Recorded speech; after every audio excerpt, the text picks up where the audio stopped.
Bonjour à tous, c'est Manganim Fan. On se retrouve aujourd'hui pour la Manga Minute Review de Nue's Exorcist, publié chez Crunchyroll, le tome 1.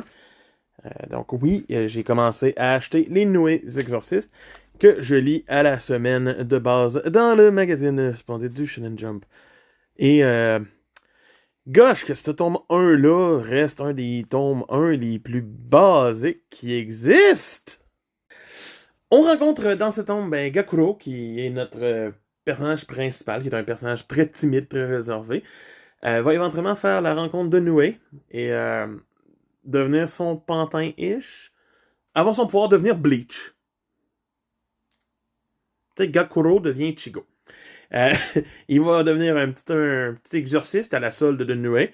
Donc c'est l'exorciste de Nue. Titre. Aussi clair que ça. Et il va avoir ses pouvoirs, va être comme ouais, cool. Va pourfendre des esprits et rencontrer bien des femmes exorcistes. On est déjà à 2 personnes exorcistes qu'il rencontre dans ce tome et qui vont se rapprocher de lui et comme avoir des débuts de relations étranges avec lui. Ou c'était comme. On dirait qu'on s'en va vers le harem, mais que les séquences d'action sont quand même cool. Tu sais, c'est quand même cool, mais on s'en va vers. Ah!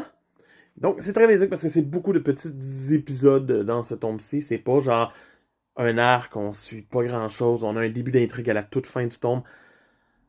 C'est clairement pas le meilleur tome 1, je vais le dire. Le tome 1 de Kagurabachi est meilleur que le tome 1 de Nue's Exorcist. Kagurabachi est meilleur tout court. Mais bon, j'ai juste hâte à Itch the Witch l'année prochaine. Laissez-moi Itch the Witch. Mais Nue's Exorcist, un tome 1 qui n'est pas le meilleur tome, mais c'est probablement pour ça que Crunchyroll a osé sortir les 2 premiers tomes back-to-back ensemble. Donc, vivement de relire le tome 2 parce que. Tome 1. Aïe aïe aïe. T'en as pensé quoi, toi, dis-moi dans les commentaires, abonne-toi, puis laisse un pouce. Bye!